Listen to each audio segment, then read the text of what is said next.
Hi, my name is Zoe, gospel music singer, songwriter, and recording artist, performing too. I'm excited to be this week's guest on SNAPPY 7 at Nairobi News with Hillary here. Right. Zoe. Yes. Karibu sana. Asante. Take us through your journey. My journey seems short, has been kind of long. I've done 5 songs so far, but I've really spaced them. I was doing school. I was doing a degree at the University of Nairobi in psychology. But I was just doing music up on Dani. So one song here and there, one song, another one. So I started singing in 2013, officially like recording. I did Hakika, stayed for 1 year, did Salama, which got a very positive and encouraging reception.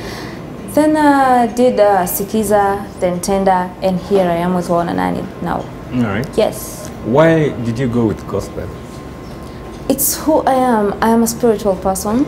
I believe in God. And what I believe is that, you know, when you find yourself loving something so much, even the Bible says, what you're so full of is what comes out of you.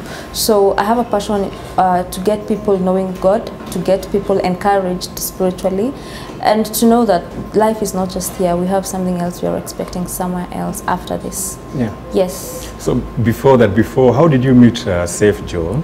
He wasn't known that much until he did Blaze, and he won, I think, came number 2.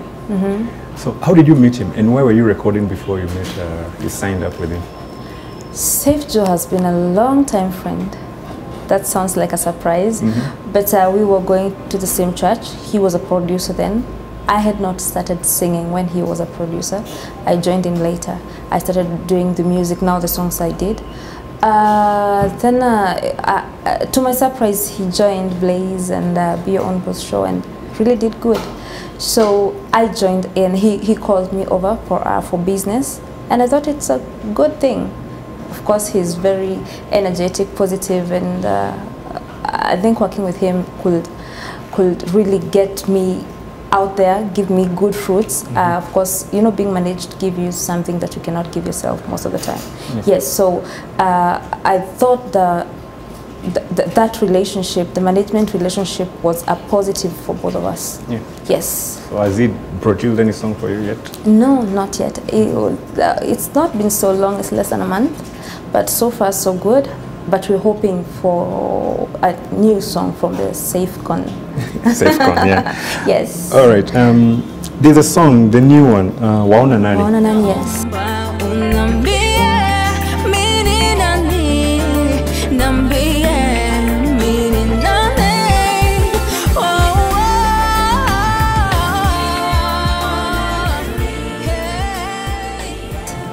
You say you wrote it 10 years ago. Why? Yes. And why did you take so long to record it? Which one should I start with?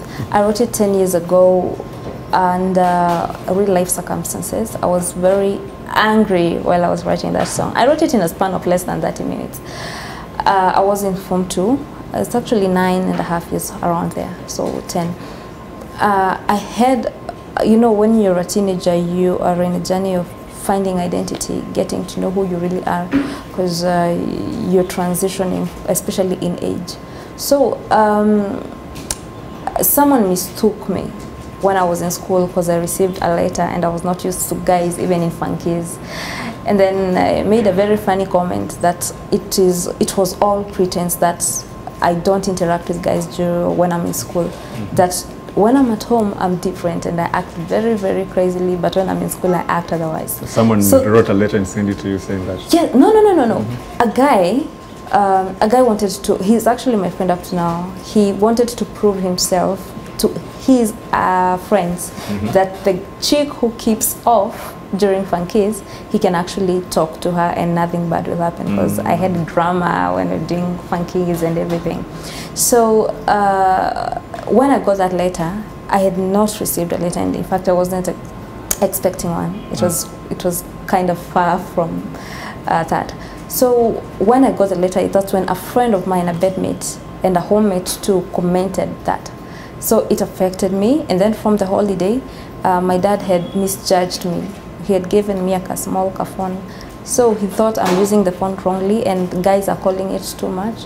And it's the same guys I'm not into completely. So I thought I've been so misjudged, and I'm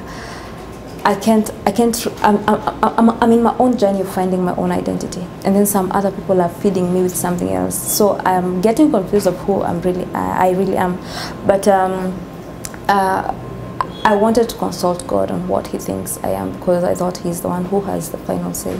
So I drifted, took about 2 days without opening the letter. I went to the field that day during sports. I didn't do sports, but I was actually a volleyball player.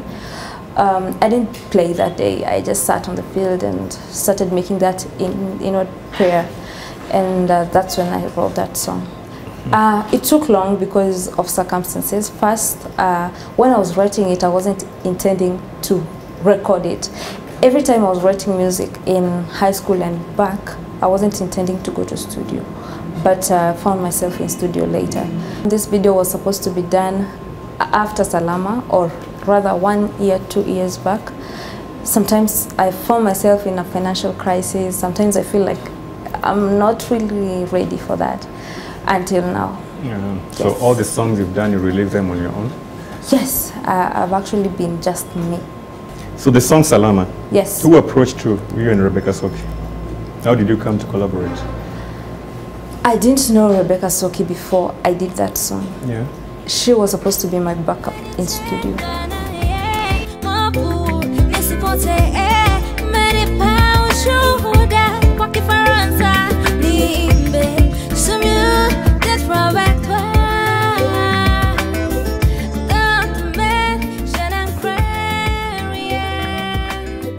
We met in studio, and someone that the producer who she was working with then was called Jakes. He's like, you don't know Soki? How comes you don't know Soki? I'm like, I'm sorry, but I don't. And then while I was singing in studio, I wrote the song in both Swahili and French, as you hear it. But now when I was singing it, she kept correcting me. Of course, we just clicked when we met. We were just good friends in studio, and she kept correcting me. This French word is not said this way. Pronounce it right way. I'm like, okay, fine. Then she corrects me again and again until I was like, whoa, wait. Why do you know too much French? She told me I'm Congolese. I'm like, yay, you know what? I'm not doing this alone. So you have to take some part in the song. And that was it. We just did the song. So you're friends now? She signed for Bahati recently? Yes, I'm so happy for her. I'm excited. She's doing great stuff. I'm always encouraged by what she does. She's a friend of mine up to now. And yeah. Where have you performed so far? Like, where can people like find your music? Do you do live shows? Yes. Very definitely. Actually, right now, I moved completely to live performing. I don't want to do playback anymore. So I do my ministry so much in churches, in shows, Mafaka Awards I've performed, and other such shows. Yes. Okay. And when can you expect an album? An album? Yeah. Give yourself a timeline of less than 1 year. Yeah, you should expect an album. Yeah. Launch. Okay. New music in a concert. And how is the gospel industry in Kenya? How do you find it? People are saying guys are going to secular, yet others are saying no. I have a problem. I don't want a secular artist to be called a gospel artist. So content is what matters. I cannot come tell you I'm a gospel artist and you just buy it. The Bible says you'll know them by their fruit. So if you tell me you're a gospel artist and your content does not allow, I will not call you a gospel artist anymore, and I'll be convicted by that. So I don't think gospel artists have a problem. I think secular artists are calling themselves gospel artists, and then we are trying to brand them that, and then now we think gospel has a problem. Because gospel is pure, gospel does not mix itself. It's either you're hot or cold. When you're in the middle, tunakutupatu side ingine. So you don't believe people can change, people can get saved and move to the other side, yet they are singing secular? They actually can. I am so happy about this lady, Lady B. She has become someone, she got born again just the other day with Zoes, but she's someone who can preach to you, evangelize, until even if you have been long in salvation, you are really motivated by her. So it's very possible to cross over, but not in a joking way. Don't be a joker, don't do it for business. If you do that, tutaiona too, and then we won't call you a gospel artist, because you won't be a gospel artist. So some of them you think they're jokers? Of course there are.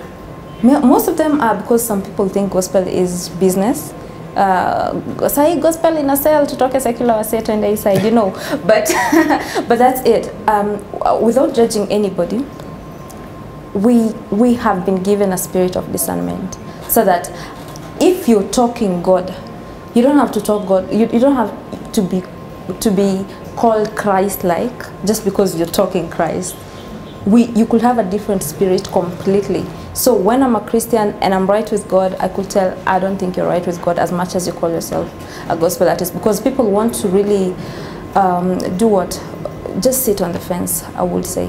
All right. Yes. Miss Zoe. Yes. Before we go. Tuimbie chorus ya unaona nani? Waona nani? Okay, unaona nani? Who do you see? Sio mimi. All right. So angalia hapa. Tuimbie tu kidogo hiyo chorus. Okay. Yeah.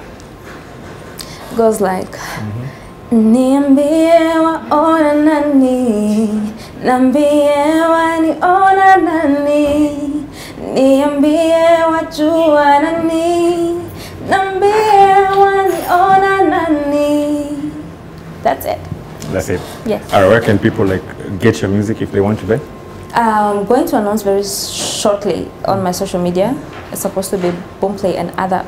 Okay, let's say I'll just announce it very soon. Very soon, my website is coming up, so you get all the details there. But on social media, I'm at Zoe_music_ both on Twitter and Instagram, and Facebook I'm Zoe Phyllis and Zoe Music, my page.